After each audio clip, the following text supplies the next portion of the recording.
Hello everyone. So here we are looking at D-Day, which is a Frontline Commando game from Glue Mobile. So do expect heavy in-app purchases, constant nag screens and all of the rest. But there's a good game buried in here. Again, that's 2 releases from Glue in a month where I've actually been really impressed with the gameplay. Not quite so impressed with the in-app purchases, but really impressed with the gameplay. And so, as with previous Frontline Commando games, it's kind of on rails. And so, you don't have a full range of movement. You're not like a first-person shooter. It's played in the third person. And the idea is it's recreating the D-Day landings across each of the beaches of D-Day. So you first have to obviously land and push up the beach, and then it kind of progresses through there.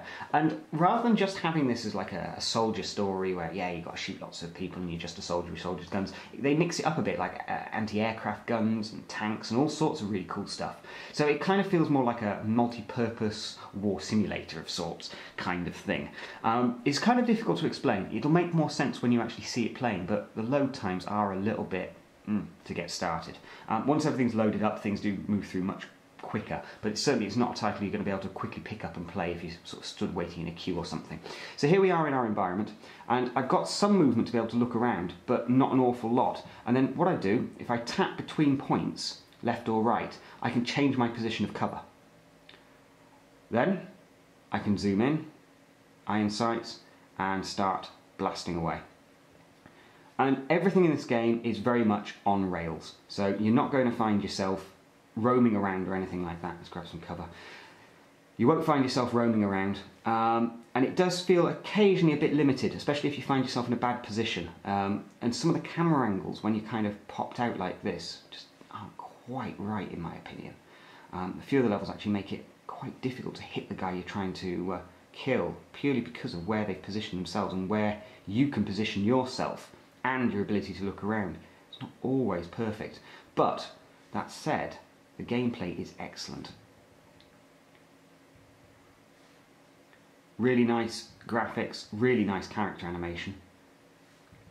It certainly feels like a... I'm just going to throw a grenade at this guy, to heck with it. Just die.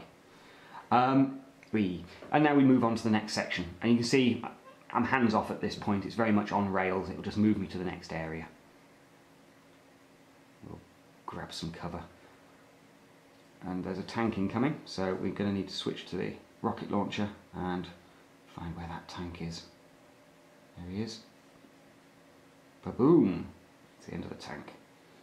So you can see there's quite a dynamic bit of gameplay going on. It's not just a case of kind of clearing each part of the level and that's your lot, you know, killing off all the infantry. There's a bit more kind of to the gameplay than that, and you will have to think about what order you're going to do certain things in.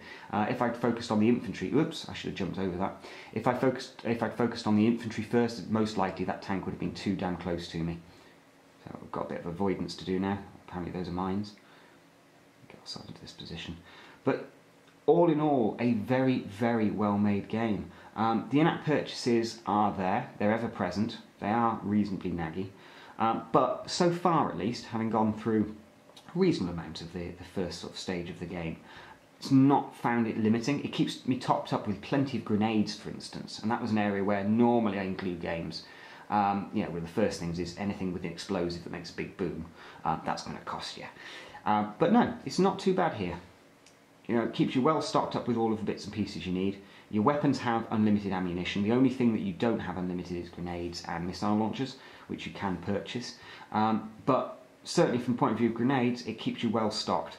At the end of every level, you'll gain a little bonus, basically, depending on how you've done, and that can include a chunk of grenades. Oops, should have jumped again there.